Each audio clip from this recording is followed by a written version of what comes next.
ॐ ह्रीं नमो अर्हन्ताणम्। ॐ ह्रीं नमो सिद्धाणम्।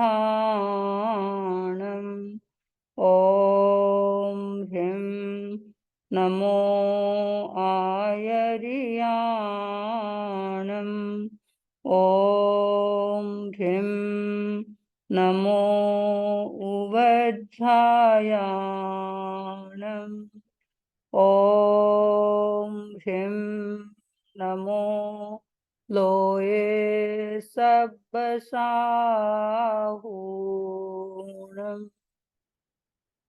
ॐ ह्रीं नमो अर्हन्ताणम्। ॐ ह्रीं नमो सिद्धाणम्। ॐ ह्रीं नमो आयर्याणम्। ॐ ह्रीं नमो उवज्झायाणम्। ॐ ह्रीं नमो लोये सब्बसाहूणम्।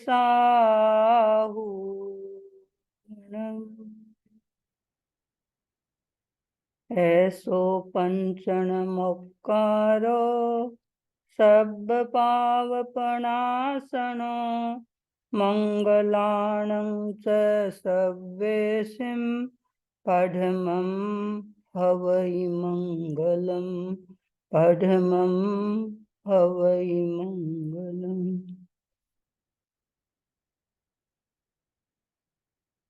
नात्यद्भुतं भुवन भूषण भूतनाथ। भूतैर्गुणैर्भुवि भवन्तमभीष्टुवन्तः। तुल्या भवन्ति भवतो ननु तेन किं वा।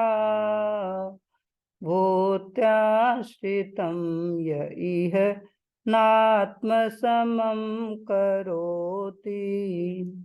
भूत्याश्रितं य इह नात्मसमं करोति। आराध्य देव के सुपावन चरणों में शत वंदना। उपस्थित धर्म प्रेमी भाइयों एवं बहनों,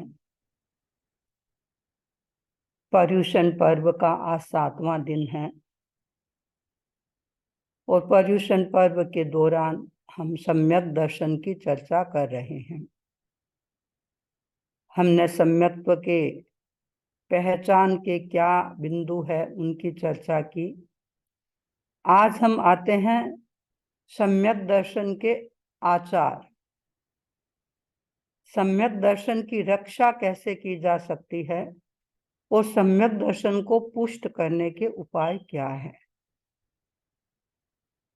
हमारे ग्रंथों में 8 कारण बताए गए हैं, क्योंकि किसी की प्राप्ति होना और प्राप्ति के बाद उसका संरक्षण करना, उसको और पुष्ट करना, ये आवश्यक होता है। तो सम्यक दर्शन की रक्षा कैसे हो, सम्यक दर्शन को पुष्ट कैसे कर सकें, उसके लिए 8 बिंदु बताए गए हैं। एक है निसंकीय, निकंखीय, निव्यतिगिच्छा। निशंकित, निष्कांक्षित, निर्विचिकित्सा। और इन तीनों का संबंध आस्था के साथ जुड़ा हुआ है। निसंकीय, तत्वों के प्रति किसी भी प्रकार की शंका न हो, संदेह के भाव न हो। जहां संदेह होता है, श्रद्धा रह नहीं पाती है। तो संदेह नहीं होना चाहिए। ये 3 तत्व जो आस्था के साथ जुड़े हुए हैं, तत्व के प्रति श्रद्धा हो, किसी दूसरे व्यक्ति के या दूसरे धर्म के किसी भी प्रकार के कोई प्रलोभन और भी बाह्य रूपों को देख करके मन में कभी वैसे भाव न आए कि इससे अच्छा तो यह भी है, उसको भी अपनाया जा सकता है। और जो कुछ कर रहे हैं, धार्मिक क्रिया कर रहे हैं, उसके फल में संदेह भी न हो, आस्था के गहरे भाव रहे। विचिकित्सा का मतलब होता है कि फल में संदेह होना, कर तो रहे हैं लेकिन इस क्रिया का कुछ फल मिलेगा या नहीं मिलेगा। किसने देखा है मोक्ष है, किसने देखा है स्वर्ग है, किसने देखा है नरक है, किसने कर्म को देखा है, बंधनों को देखा है, इन सब को किसने देखा है। फिर इतना कष्ट सहन करते हैं, इतना सब कुछ सहन कर रहे हैं, तो इन सब को सहन करने से क्या मिलने वाला है पता नहीं, उसका कुछ फल होगा या नहीं, फल मिलेगा या नहीं। ऐसी बात मन में न आना, वह है निब्बितिगिच्छा। निसंख्य, निकंख्य, निब्बितिगिच्छा, इन तीन का मैं अलग अलग विश्लेषण नहीं करूंगी, क्योंकि इन तीनों का संबंध विशेष रूप से आस्था के साथ जुड़ा हुआ है। आस्था व्यक्ति की प्रबल रहे, क्योंकि जहां आस्था गड़बड़ा जाती है वहां धर्म के क्षेत्र में आगे प्रवेश या आगे विकास नहीं हो सकता है। तो आस्था प्रबल रहे। आस्था जितनी प्रबल होगी, सम्यक दर्शन उतना ही पुष्ट होता जाएगा। तीन हो गए, निसंकीय, निकंखीय, निब्बितिगिच्छा। चौथा है अमूढ़ दृष्टि। दृष्टि मूढ़ ना हो, मोहित ना हो, वह है अमूढ़ दृष्टि। दृष्टि को मोहित करने वाले तीन तत्व होते हैं। एक है आग्रह, दूसरा होता है आवेश, और तीसरा होता है आसक्ति। ये तीन तत्व ऐसे हैं जो दृष्टि को मोहित कर देते हैं, मूढ़ बना देते हैं, और इसके कारण व्यक्ति सही समझ नहीं पाता। आग्रह प्रबल होता है, और आग्रह प्रबल होता है वह व्यक्ति सत्य का साक्षात्कार नहीं कर सकता, क्योंकि जिसको पकड़ लिया या जिसको एक बार स्वीकार कर लिया, उसके बाद क्या सही क्या गलत उसको समझने के लिए तैयार नहीं होता है। बिन तत्व को समझा नहीं, और पकड़ ऐसी गहरी होती है कि उस पकड़ के कारण व्यक्ति बहुत कुछ अपने हाथ से खो देता है। हमारे आगमों में एक घटना आती है कि तीन मित्र एक साथ चले थे, धन कमाने के लिए जा रहे थे, दूर देश में जाना था, और सबने साथ में थोड़ा सा लोहा लिया था कि लोहा का भार लेकर के, लोह लेकर के जा रहे थे बेचने के लिए। अपने गांव से प्रस्थान किया, काफी दूर चले, और चलते चलते उनको एक जगह ऐसी खान मिली जिसमें चांदी ही चांदी थी। चार मित्र थे, तीन ने तो लोह को छोड़ दिया और चांदी को ग्रहण कर लिया। तीनों ने अपने चौथे मित्र से कहा, मित्र तुम भी इस लोह को छोड़ दो और चांदी को ग्रहण कर लो। लेकिन मित्र इस बात के लिए तैयार नहीं हुआ। चारों आगे बढ़े, काफी श्रम करते हुए आगे गए। आगे गए तो उनको एक ऐसी खान मिली जिसमें सोना था। तीन मित्रों ने चांदी को वहीं छोड़ दिया, सोने को ग्रहण कर लिया, क्योंकि आखिर कितना भार उठा सकते थे। सोने को ग्रहण कर लिया और अपने चौथे मित्र से कहा, अब भी हमारी बात को स्वीकार कर लो, इस लोह को यहीं पर छोड़ दो और यहां से सोने को ग्रहण कर लो। उसने कहा, मैंने तो जिसको एक बार ग्रहण कर लिया है उसको नहीं छोड़ूंगा। आगे बढ़ गए। फिर देखा, चलते चलते एक ऐसी खान और मिली जहां पर उससे भी बहुमूल्य वस्तु उनको प्राप्त हो गई। वह हीरों की खान थी और उन्होंने सोने को भी वहां छोड़ दिया और हीरे को ग्रहण कर लिया। मित्र से कहा, देखो मित्र, आग्रह मत करो। आग्रह हर जगह अच्छा नहीं होता है और आग्रह से बड़ा नुकसान हो जाता है। अब भी हमारी बात को स्वीकार कर लो, इस लोहे को यहीं पर छोड़ दो और तुम इस हीरे को, पन्ने को ग्रहण कर लो और हमारे साथ चलो। उसने कहा, मैं तुम लोगों की तरह नहीं हूं कि बदलते रहते हैं। मैंने तो एक बार जिसको स्वीकार कर लिया है, ग्रहण कर लिया है, उसको ही लेकर के मैं आगे बढ़ता रहूंगा। वापस चारों मित्र अपने अपनी जगह पे लौट आए और तीनों मित्रों ने तो क्योंकि अच्छी चीज साथ में लेकर के आए थे और अच्छा व्यापार किया, अच्छा बिजनेस किया और अच्छा बिजनेस करके अच्छी बिल्डिंग बनाई, ठाट बाट से रह रहे थे। एक दिन वो चौथा मित्र भी घूमता हुआ उनके महल के नीचे से निकला। मित्र ने पहचान लिया कि ये तो हमारा वही मित्र है, लेकिन वह तो जो चने होते हैं जिनको भूंगड़े कहा जाता है, उन चनों को बेच रहा था। वह मित्र आया और आकर के कहा, क्या तुमने मुझे पहचाना? भूंगड़े वाले ने कहा, मैंने तो नहीं पहचाना। उसने कहा, हम चारों मित्र साथ चले थे और एक साथ यात्रा प्रारंभ की, लेकिन हम तीनों ने तो जहां जैसा मिला यथार्थ समझ करके उसको ग्रहण कर लिया था, लेकिन तुमने हमारी बात को स्वीकार नहीं किया और इसलिए केवल लोह के भार को ढोते रहे और आज तुम इस स्थिति में हो और हम तीनों कहाँ पहुंच गए हैं। अब तो चने बेचने वाले, भूंगड़े बेचने वाले को बड़ा पश्चाताप हुआ, लेकिन अब क्या हो सकता था, समय बीत चुका था। आगम में कहा गया, जो व्यक्ति केवल आग्रह के आधार पर चलता है, तत्व को नहीं समझता, वह व्यक्ति सत्य को प्राप्त नहीं कर सकता। चौथा बिंदु बताया गया, अमूढ़ दृष्टि।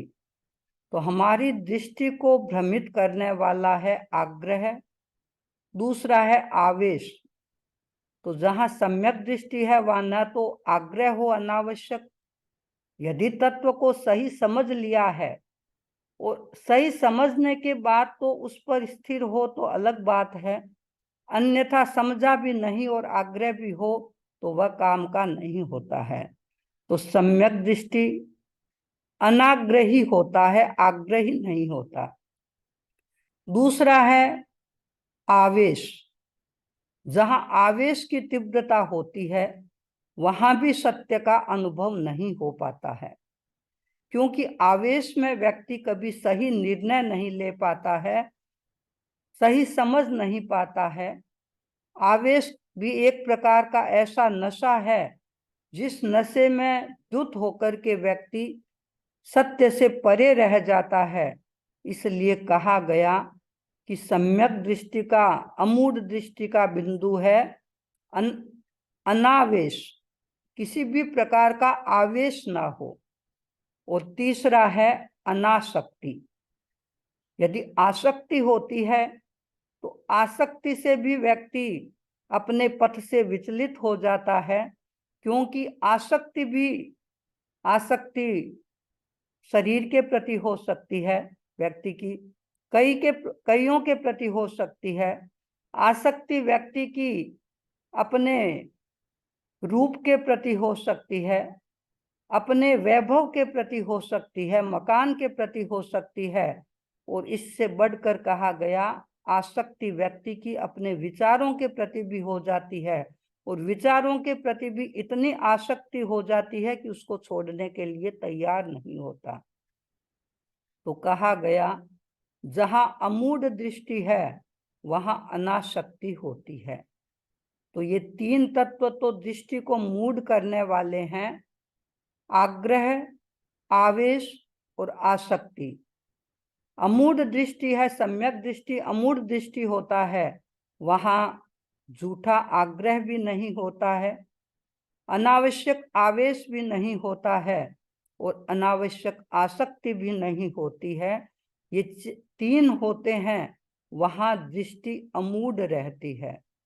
तो चार हो गए, निस्संकीय, निकंखीय, निव्यतिगित्सा, अमूढ़ दृष्टि, और पांचवा आता है उपभृंगण। सम्यक दृष्टि है, उसके पास उसकी दृष्टि भी अमूढ़ है, लेकिन उसके साथ साथ गुणों की प्रशंसा भी होनी चाहिए। अपने जो साधर्मिक बंधु है उनकी भी प्रशंसा हो, और जो व्यक्ति सम्यक दृष्टि है उसको भी प्रोत्साहन मिलना चाहिए, क्योंकि जहां प्रोत्साहन मिलता है वहां व्यक्ति आगे बढ़ता है। हम यदि व्यवहार के धरातल पर देखें, गुरु का काम होता है शिष्यों को प्रोत्साहित करना, क्योंकि शिष्य कोई भी काम करते हैं, यदि गुरु की तरफ से उनको मोटिवेशन मिलता है, प्रोत्साहन मिलता है, उनको एप्रिशिएट किया जाता है, तो और ज्यादा व्यक्ति आगे विकास करता है। कोई भी क्षेत्र हो, चाहे परिवार का क्षेत्र हो, बिजनेस का क्षेत्र हो, समाज का क्षेत्र हो, जहां भी व्यक्ति का गुणानुवाद किया जाता है, प्रोत्साहन दिया जाता है, एप्रिसिएशन होता है, व्यक्ति और आगे बढ़ जाता है। हमारे सामने कई ऐसे उदाहरण आते हैं। महाभारत के उदाहरण को ले सकते हैं कि जब अर्जुन और कर्ण के बीच में युद्ध हो रहा था, अर्जुन के सारथी थे श्री कृष्ण जी, और कर्ण का सारथी था शल्य। यद्यपि अर्जुन से शायद कर्ण ज्यादा शक्तिशाली माना जाता था, लेकिन सारथी कैसा मिला इस पर निर्भर किया। अर्जुन के सारथी थे श्री कृष्ण जी, और अर्जुन जब भी कोई बाण चलाता, हर समय श्री कृष्ण जी उसको प्रोत्साहित करते थे, और प्रोत्साहन के कारण उसका साहस और बढ़ता रहा। और इधर कर्ण कोई भी बाण चलाता, शल्य हर समय यही कहता, ऐसा क्या बाण चलाया है, ऐसा क्या बाण चलाया है, बाण चलाना ही नहीं आता। एक हतोत्साह करता था, उत्साह को कम करने वाला था, और एक साथ ही उत्साह को बढ़ाने वाला था। परिणाम ये आया कि अर्जुन जीत गया और कर्ण की हार हो गई। व्यवहार के जगत में भी बहुत आवश्यकता होती है प्रोत्साहन देने की। बिना प्रोत्साहन के व्यक्ति बढ़ नहीं सकता। उपभृंगण में है कि प्रोत्साहन दिया जाए, प्रशंसा भी की जाए, लेकिन ध्यान ये रखा जाए, क्योंकि उपगूहन का अर्थ होता है स्व प्रशंसा से बचना और दूसरों के दोषों को प्रकट न करना। तो व्यक्ति अपनी प्रशंसा भी न करे और दूसरों का गुणानुवाद भी करे। तो उपभृंगण जहां होता है, सम्यक दर्शन पुष्ट होता है, क्योंकि किसी को हराना हो, किसी को पराजित करना हो, कहा गया शस्त्र उठाने की आवश्यकता नहीं है। आप शब्दों के द्वारा किसकी आप प्रशंसा कर रहे हैं, किसकी आप निंदा कर रहे हैं, उससे भी सामने वाले व्यक्ति को पराजित किया जा सकता है। तो उपभृंगण, और उपभृंगण के बाद आता है स्थिरीकरण। व्यक्ति को स्थिर कैसे किया जाए, बहुत तत्व का जानकार व्यक्ति भी, आगमों का ज्ञाता, गहन अध्ययन करने वाला व्यक्ति, वह भी कभी कभी अस्थिर हो जाता है। मन में संदेह हो जाता है या कोई ऐसी घटना जीवन में घटित होती है, उससे व्यक्ति अस्थिर हो जाता है। उस समय में भी उसको कोई संभालने वाला हो, स्थिर करने वाला हो। हम उत्तराध्ययन सूत्र को पढ़ते हैं और उत्तराध्ययन सूत्र के 10वें अध्ययन में जहाँ भगवान महावीर और गौतम का कुछ संवाद चलता है, और गौतम स्वामी जो धुरंधर विद्वान थे, अंगों के ज्ञाता थे, सब दृष्टि से संपन्न थे, लेकिन उनका मन भी एक क्षण के लिए अस्थिर हो गया। किस लिए? क्योंकि वे अनेक शिष्यों को दीक्षा देकर के लाते और भगवान महावीर के समूह शरण तक पहुंचते पहुंचते उनको केवल ज्ञान प्राप्त हो जाता। वे केवल ज्ञान वाले खेमे में चले जाते। गौतम के मन में आया कि जिनको मैं दीक्षित करके आता हूं, वे तो केवल ज्ञान की भूमिका पर पहुंच जाते हैं भगवान के पास आते आते, और मैं तो अभी इससे दूर हूं। भगवान ने गौतम के मन के भावों को जान लिया और भगवान महावीर ने कहा, गौतम, अतीत में भी हम एक जैसे थे, भविष्य में भी हम साथ रहने वाले हैं। तुम हताश निराश क्यों हो रहे हो? और आगम कहते हैं कि भगवान महावीर के कथन ने गौतम की निराशा को समाप्त कर दिया। इतने पहुंचे हुए व्यक्ति भी कभी निराश हो सकते हैं। तो जहां सामान्य ज्ञान होता है, सामान्य स्थिति में होते हैं, कई बार अस्थिरता के प्रसंग भी आ सकते हैं। सम्यक्त्व क्या? साधु भी उच्च भूमिका पर पहुंचा हुआ कभी कभी कोई ऐसी घटना जीवन में घटित हो जाती है, अस्थिर बन जाता है। श्रावकों के जीवन को भी हमने देखा, कभी कोई ऐसी बात होती है और बात को पकड़ करके अपने आप को अस्थिर बना लेते हैं। तो स्थिरीकरण, स्थिरता लाए जीवन में, स्थिरीकरण करना बहुत जरूरी है। स्थिरीकरण होने से सम्यक दर्शन पुष्ट होता है। तो इसलिए छठा तत्व बताया गया, स्थिरीकरण। स्थिरता आए और स्थिरता होगी तो सम्यक दर्शन पुष्ट होता जाएगा। सातवां है वात्सल्य। वात्सल्य का मतलब साधर्मिकों को आगे बढ़ाना।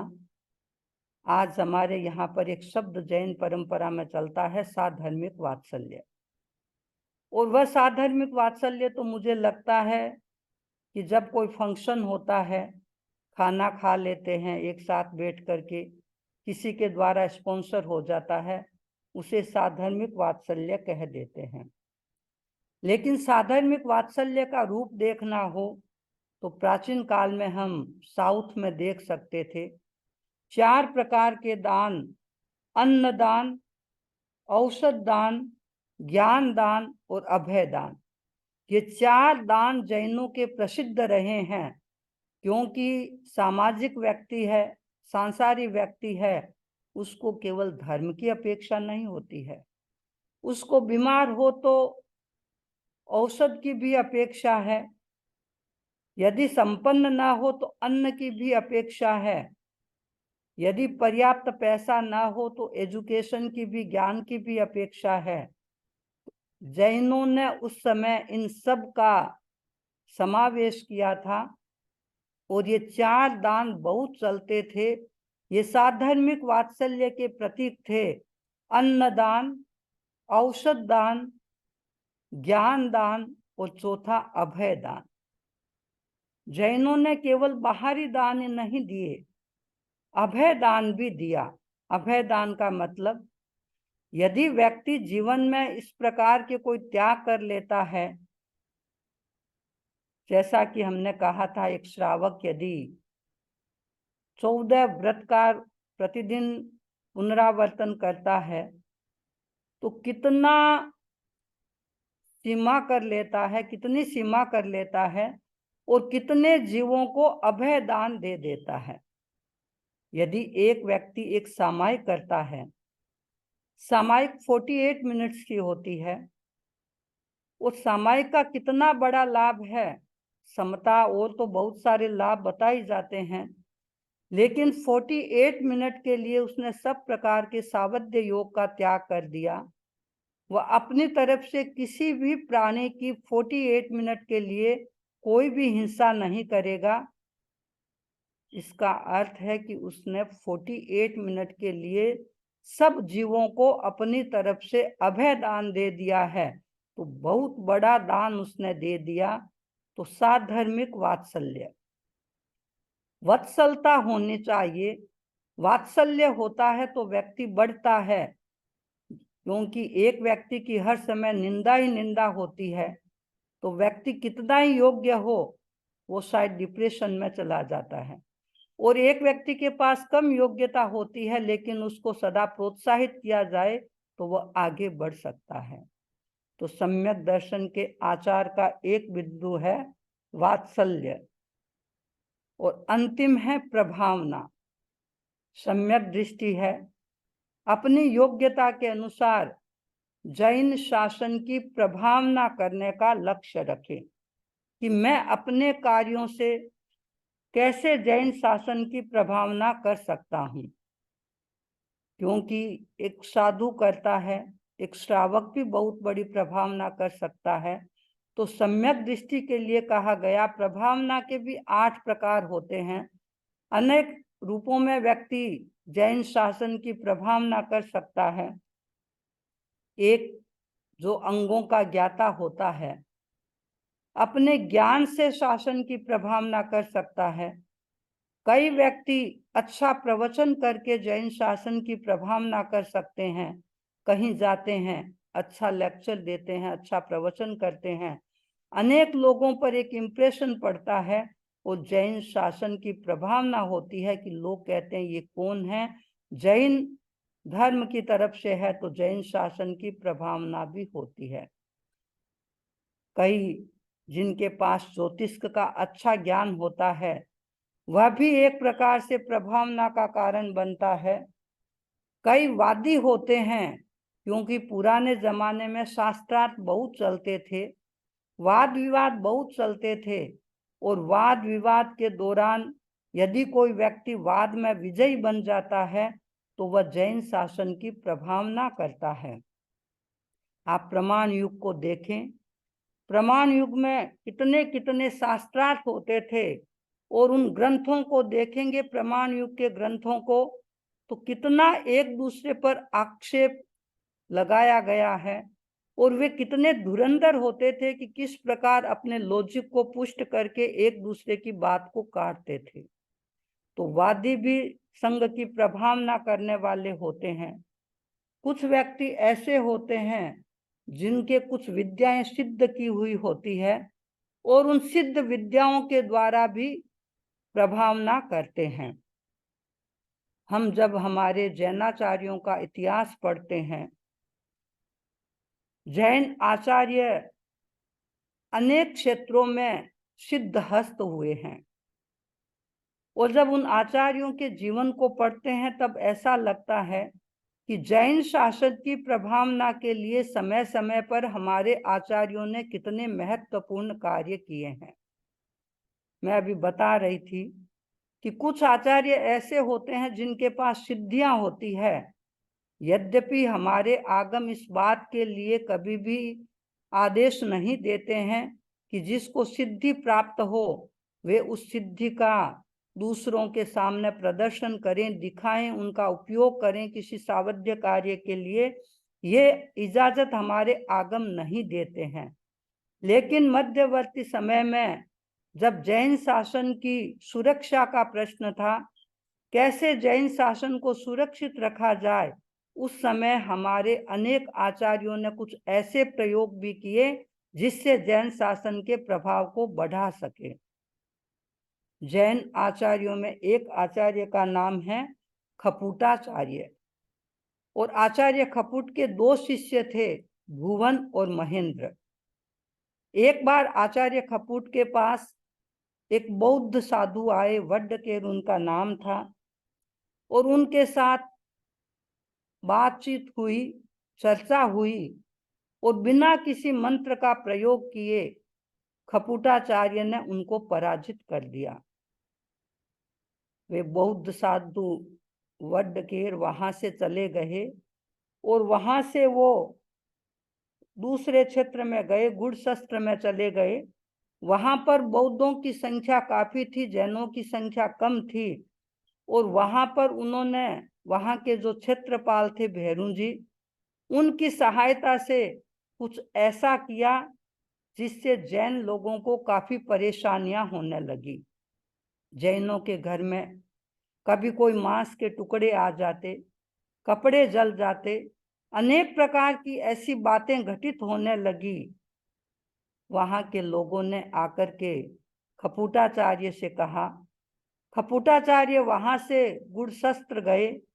वहां उन्होंने देखा कि ये तो कोई अलग प्रभाव है। वे आए, उस समय उनके पास अपनी एक पेटी थी। उस पेटी में उनके मंत्र कुछ रहते होंगे, वो अपने शिष्य भुवन को देकर के आए थे, और वहां आकर के उन्होंने उससे ऊपर के देव को सिद्ध किया, और वहां मंदिर में जाकर के सो गए। वहां तो काफी वर्णन आता है, और ऐसे इस रूप में प्रस्तुत हुए कि वहां पर जो पुजारी था, उस पुजारी ने आचार्य खपुट से कहा, आप ऐसा क्यों कर रहे हैं? लेकिन वे तो अपने उस मुद्रा में सोए रहे। बात राजा तक पहुंची। राजा वहां पर पहुंचे, वहां देखा, और कहते हैं कि खपुटाचार्य के कोड़े लगाए गए, लेकिन कोड़ों का प्रहार तो राजमहल में हो रहा था, रानियों के पीठ पर हो रहा था। और जब राजा को आकर के ये सूचना दी गई, तो राजा खपुटाचार्य के पास पहुंचे, नतमस्तक हुए, ससम्मान उनको और उनकी मूर्ति को पहुंचाया गया। और कहते हैं कि पूरे क्षेत्र में जैन शासन की काफी प्रभावना हुई।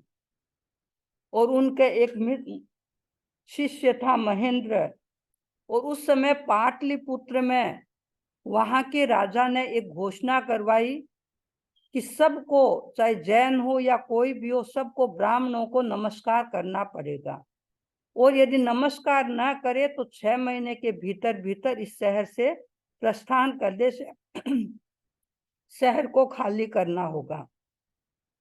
जैनों ने सोचा क्या किया जाए। खपुटाचार्य के पास बात आई, निवेदन किया कि हमारे सामने ये समस्या है, या तो हम झुक जाएं या फिर 6 महीने के अंदर हमें पाटलिपुत्र को खाली करना होगा। खपुटाचार्य ने अपने शिष्य महेंद्र को भेजा, और महेंद्र उस राजसभा में पहुंचे। उनके पास एक कनेर की लकड़ी थी। देखिए कितनी महत्वपूर्ण होती है। कनेर की लकड़ी, एक सफेद लकड़ी और एक लाल लकड़ी थी। वे वहां पर पहुंचे और सफेद लकड़ी को धरती पर गिराते हुए कहा कि जितने भी जनेऊ है वे सारे के सारे टूट जाए। और कहते हैं जैसे ही उसने लकड़ी नीचे गिराई, और जितने भी उन ब्राह्मणों के जनेऊ पहने हुए थे, सारे के सारे जनेऊ टूट गए। दूसरी लकड़ी उसने गिराई और कहा कि जो भी और भी कुछ है वहां पे वो गिर जाए, और वे भी गिर गए। उसने कहा अभी तक तो आपके यही गिरे हैं, और थोड़ी देर में सिर भी गिर सकता है। हो सकता है मैं तो प्रायश्चित करके वापस साधुपन स्वीकार कर लूं। लेकिन राजा से कहा ऐसा क्यों आपने आदेश दिया है, क्योंकि सब धर्म अपने अपने तरफ से स्वतंत्र है, अपना कर सकते हैं। और महेंद्र की ऐसी कला को देख करके, विद्या को देख करके सारे के सारे प्रभावित हुए, और जैन शासन की बड़ी प्रभावना हुई। तो कई अपनी विद्याओं को सिद्ध करके प्रभावना करते हैं, कोई अपनी कविता से कर सकते हैं, कोई अपने आचार विचार से कर सकते हैं। तो अनेक रूप है जिनसे जैन शासन की प्रभावना होती है। तो ये 8 आचार ऐसे हैं जिन आचार के आधार पर व्यक्ति सम्यक दर्शन की रक्षा भी करता है और सम्यक दर्शन की पुष्टि भी करता है। तो 8 हो गए।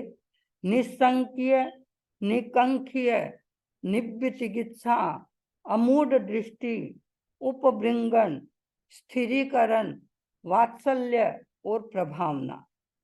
इन 8 को ध्यान में रखते हुए व्यक्ति अपने सम्यक दर्शन को पुष्ट करे, क्षयोपशम सम्यक्त्व से क्षायिक सम्यक्त्व की ओर प्रस्थान कर सकता है और क्षायिक सम्यक्त्व से एक दिन केवल ज्ञान की भूमिका तक भी पहुंचा जा सकता है। इसलिए कहा गया कि अध्यात्म के क्षेत्र में प्रवेश करना हो तो हमें पहले सम्यक दर्शन पर ध्यान देना होगा। सम्यक दर्शन व्यक्ति का जितना पुष्ट होगा, अध्यात्म की यात्रा उतनी ही उत्कर्ष पर पहुंचेगी। सम्यक दर्शन व्यक्ति का जितना पुष्ट होगा, उसका व्यक्तिगत जीवन भी अच्छा होगा, पारिवारिक समस्याएं भी कम आएगी, सामाजिक क्षेत्र में भी समस्याएं कम आएगी, आपसी रिलेशंस अच्छे होंगे। जो व्यक्ति सही सोचता है, जिसका व्यू पॉइंट करेक्ट होता है, वह व्यक्ति दुख में से भी सुख निकाल लेता है। आचार्य श्री महाश्रमण जी कई बार फरमाते हैं कि जिसके पास सम्यक दृष्टिकोण होता है, वह व्यक्ति दुख में से सुख निकाल लेता है। और जिसका दृष्टिकोण सही नहीं होता है, कई अनुकूलताएं हैं, लेकिन फिर भी वह सुख में से दुख निकालने का प्रयत्न करेगा। तो जहां दृष्टिकोण सही है, वहां व्यक्ति अच्छाइयों को ग्रहण करेगा। हो सकता है उसके सामने बहुत सारी बातें हों, लेकिन दृष्टि सही है तो वह अच्छाई को ग्रहण करेगा।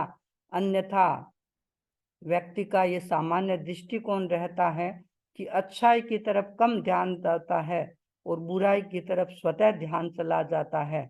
लेकिन दृष्टि बदली, क्योंकि सारा खेल दृष्टि का है।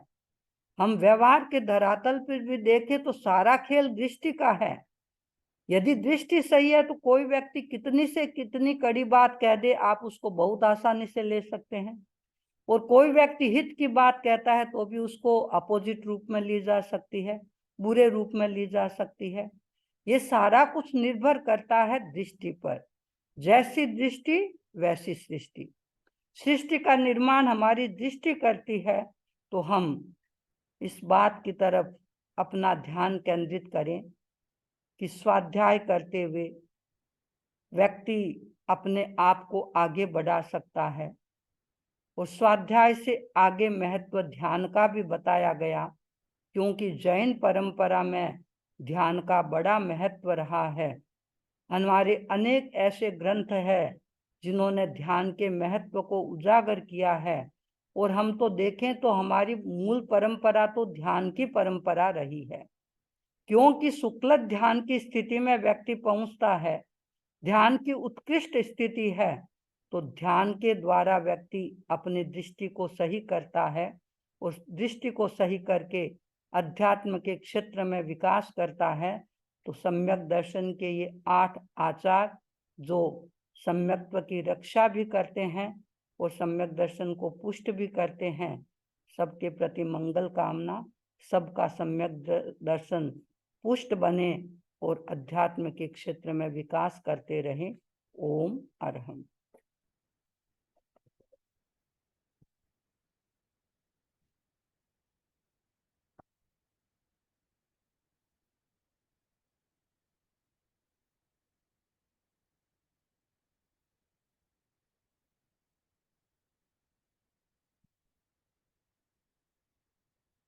पितराग प्रभु भगवान महावीर के चरणों में वंदना।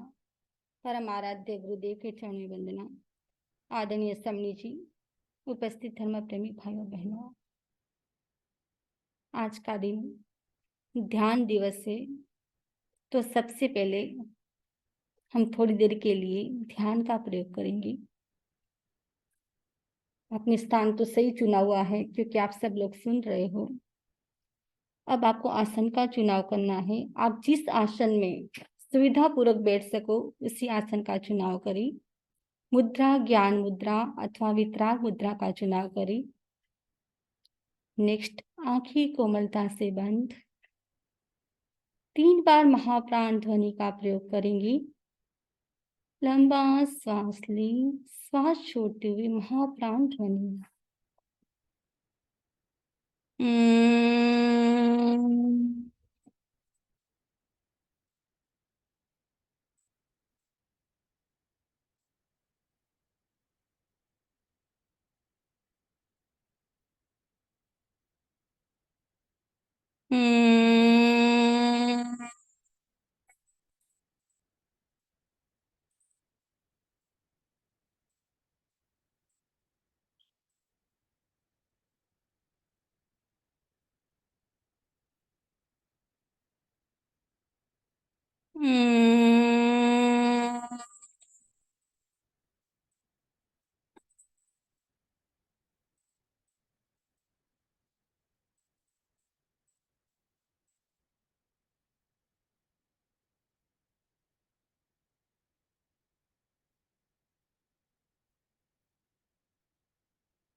शरीर को स्थिर, शिथिल और तनाव मुक्त करें।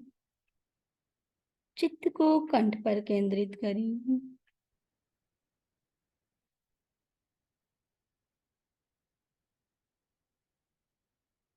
अनुभव करें पूरा शरीर शिथिल हो जाए।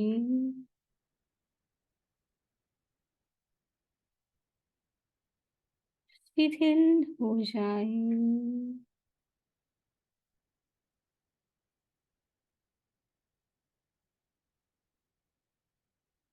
अनुभव करें पूरा शरीर शिथिल हो रहा है। शिथिल हो रहा है।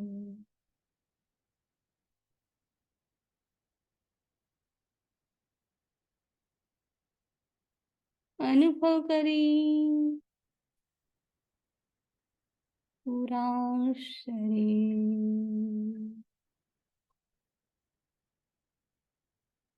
शिथिल हो गया है।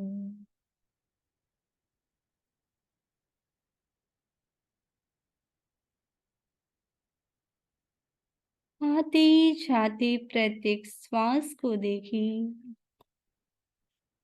श्वास आ रहा है, श्वास जा रहा है। केवल श्वास को देखें।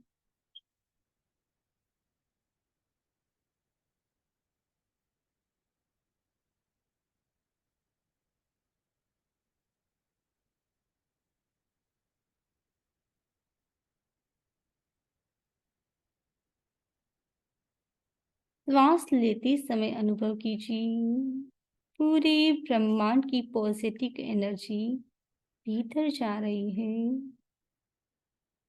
श्वास छोड़ते समय अनुभव कीजिए नेगेटिव एनर्जी बाहर निकल रही है।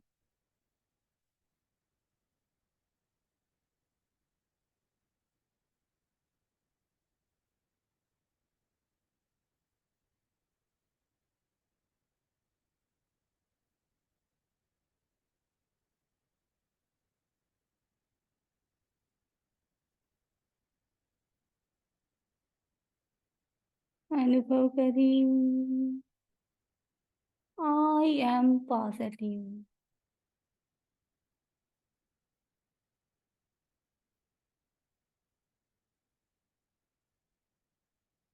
2-3 लंबे गहरे श्वास लीजिए। लंबे गहरे श्वास छोड़िए।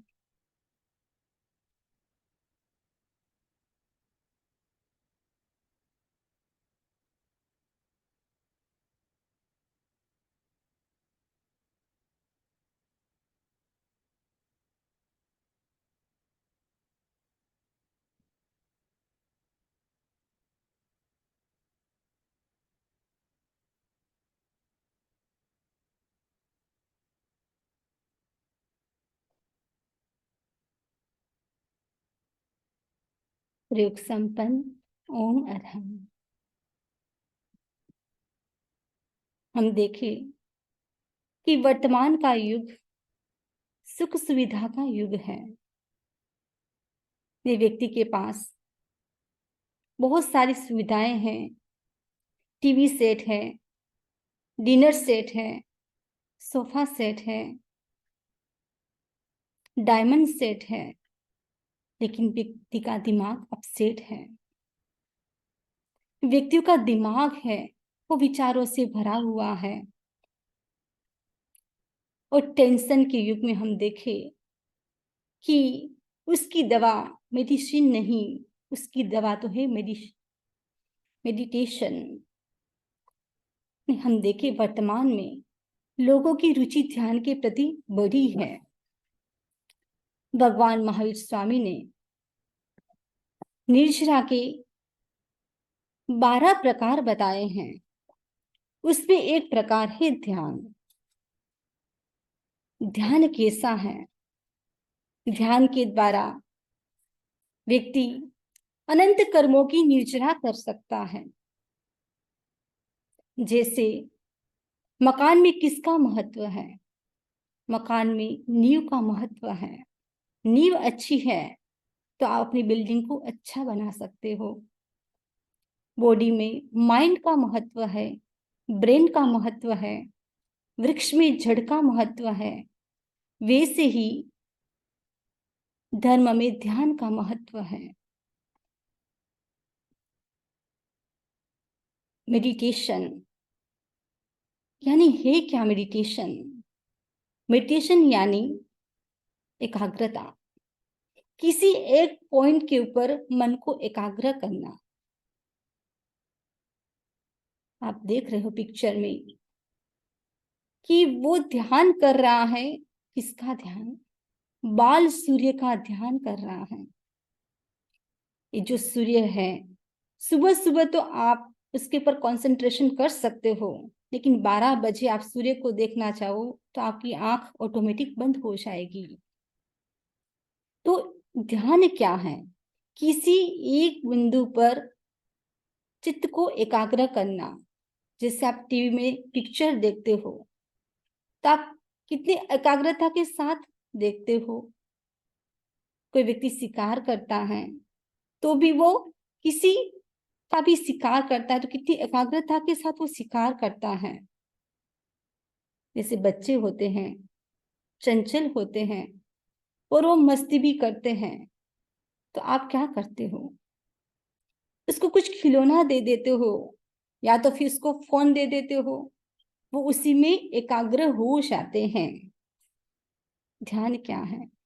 ध्यान है कि किसी भी एक बिंदु पर चित्त को एकाग्र करना, उसी का नाम है ध्यान। ध्यानानी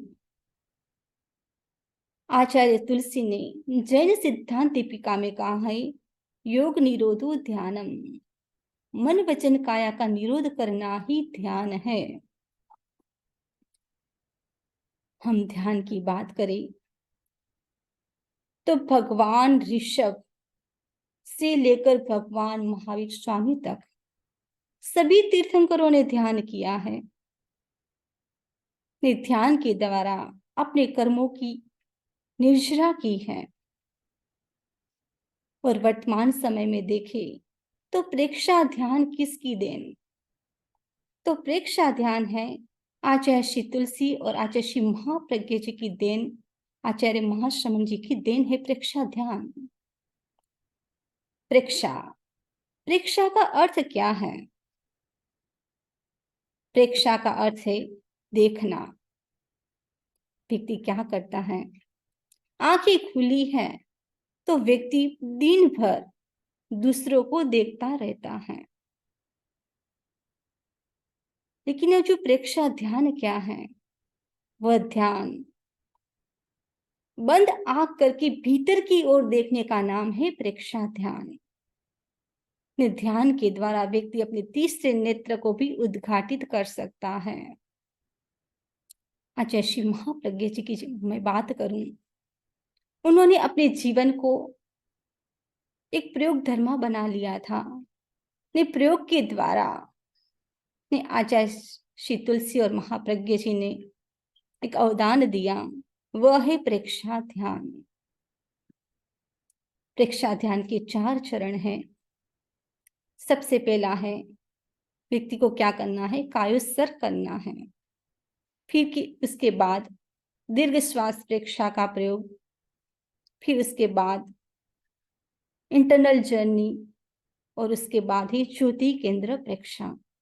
ध्यान के 4 चरण बताए गए हैं। व्यक्ति को क्या करना है ध्यान के अंदर? सबसे पहला कायोत्सर्ग करे, इंटरनल ट्रिप, श्वास प्रेक्षा, शरीर प्रेक्षा, उसके बाद ही चैतन्य केंद्र प्रेक्षा। वैसे हमारी बॉडी में बहुत सारे केंद्र हैं, लेकिन आचार्य श्री महाप्रज्ञ जी ने 13 केंद्रों का निर्धारण किया है।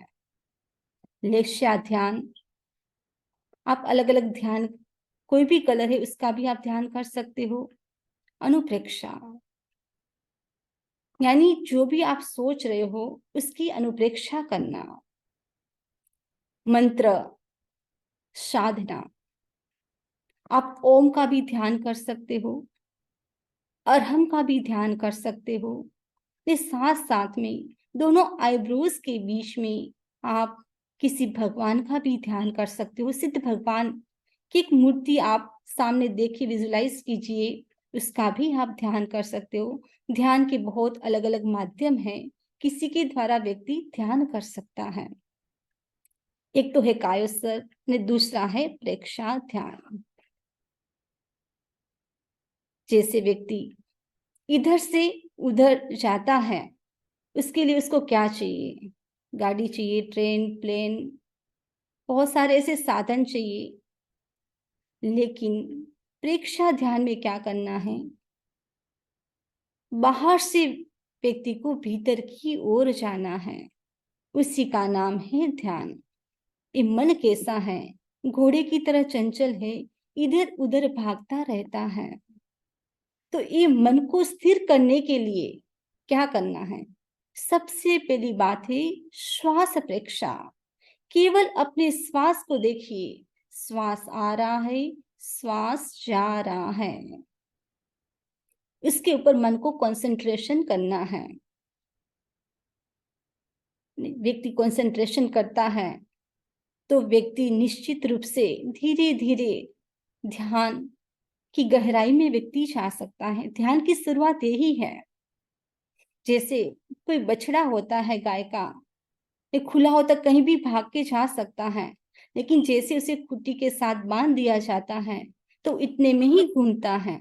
ये वैसे ही अपने जो मन है उसको किस में कंसंट्रेशन करना है, कंसंट्रेट करना है, उसको श्वास के ऊपर कंसंट्रेट करना है। इसके द्वारा व्यक्ति ध्यान की गहराई में जा सकता है। हम देखिए, आत्म साक्षात्कार की प्रक्रिया है श्वास को देखना। मैं आपसे पूछूं कि जीवन का सच्चा साथी कौन है, तो मैं तो कहूंगी कि जीवन का सच्चा साथी तो श्वास है। श्वास है तभी तो आस है, वरना तो जीवन समाप्त है। ध्यान के द्वारा हम आत्म साक्षात्कार कर सकते हैं, आत्मा की गहराई में जा सकते हैं। ध्यान के बहुत सारे सूत्र भी बताए गए हैं, ध्येय सूत्र, शरण सूत्र, विवेक सूत्र। इसकी भी हम डिटेल से कभी चर्चा करेंगे। जब व्यक्ति ध्यान का प्रयोग करता है तो इसका दिमाग कैसा हो जाता है? पीस ऑफ माइंड, यानी शांति का अनुभव होता है। पावर ऑफ माइंड, शक्ति का अनुभव होता है। प्योरिटी ऑफ माइंड, पवित्रता का अनुभव होता है। ध्यान की शुरुआत कहाँ से करें? ध्यान की शुरुआत कहा गया है ध्यान की शुरुआत ब्रह्म मुहूर्त में कीजिए। वो समय सबसे बेस्ट माना जाता है। सुबह 4 बजे से लेकर 6 बजे का समय ध्यान के लिए बहुत अच्छा समय है। उस समय ध्यान कीजिए।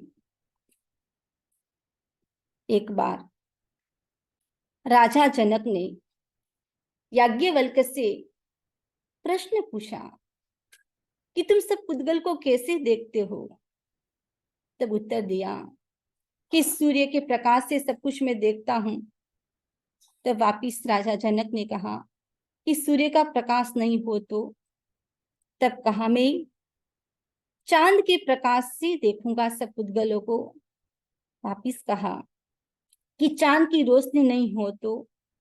तब वापिस उत्तर दिया कि ग्रह नक्षत्र तारे इनके प्रकाश से मैं देखूंगा पुद्गलों को। ये बाय चांस वो नहीं है तो तुम कैसे देखोगे पुद्गलों को? तब याज्ञवल्क्य ने कहा कि मैं क्या करूंगा, मैं भीतर के प्रकाश के द्वारा सब कुछ देखूंगा। भीतर का प्रकाश को देखने के लिए क्या चाहिए? व्यक्ति को प्रेक्षा ध्यान चाहिए, उसकी गहराई में जाना है, राग द्वेष से, प्रियता और अप्रियता से मुक्त होकर देखना है। इसमें क्या करना है? श्वास प्रेक्षा का प्रयोग करना है। श्वास प्रेक्षा का मतलब है कि एक पॉइंट के ऊपर अपने चित्त को एकाग्र करना है। मैं आपको एक प्रयोग करवा रही हूँ। आपको क्या करना है? बस नॉर्मल जितने भी आपको श्वास आ रहे हैं नॉर्मल, उसी श्वास को आपको लेना है और छोड़ना है। 1 मिनट में कितने श्वास आ रहे हैं मैं टाइम देख रही हूँ कि आपको काउंट करने हैं। वैसे जैसे क्रोध की अवस्था होती है तब श्वास बहुत शॉर्ट हो जाता है, बहुत धीरे हो जाता है, पर आपको कैसा जैसे भी आ रहा है नॉर्मल उसी प्रकार श्वास को लेना है। उसको लेना और छोड़ना एक ही श्वास है। आंखें बंद, श्वास ली,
प्रयोग संपन्न।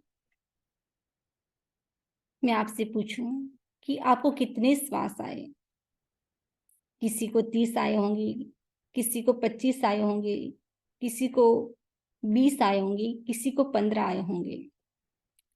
लेकिन जो नॉर्मल श्वास होता है, नॉर्मल श्वास में 1 मिनट में लगभग 14 से 15 श्वास आते हैं।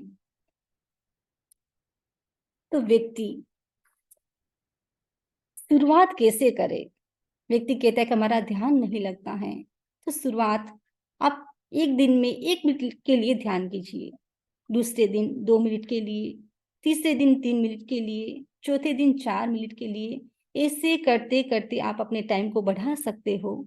ये जब 1 महीना हो जाए तब आपको आधे घंटे आप प्रैक्टिस करते करते आपका जो ध्यान में जो रुचि है वो बढ़ जाएगी, आपका मन ध्यान में लग जाएगा। जैसे मैंने ध्यान की शुरुआत की थी तो 2 साल तक तो मेरा भी मन नहीं लगा था। ये जब ध्यान में मन लगा तो ऐसा लगता है कि आधा घंटा ध्यान करते तो लगता है कि 5 मिनट ही हुई है। तो व्यक्ति टेंशन से मुक्त होने के लिए, कर्म निजरा के लिए, शांति के लिए ध्यान का प्रयोग करे। आगम में ध्यान के 4 प्रकार और बताए गए हैं: पिंडस्थ ध्यान, रूपस्थ ध्यान, पदस्थ ध्यान और उपाधि ध्यान। वैसे देखिए ध्यान के 4 प्रकार भी आते हैं: आत्र ध्यान, रौद्र ध्यान, धर्म ध्यान और शुक्ल ध्यान। हमको धर्म ध्यान की ओर आगे बढ़ना है। आज के दिन हर भाई बहन एक लक्ष्य बनाएंगे कि कम से कम मुझे 20 मिनट के लिए ध्यान का प्रयोग करना है इसी भावना के साथ। ओम अरहम। अब बड़े समनी जी बता रहे हैं, सभी सुनेंगे मंगल पाठ।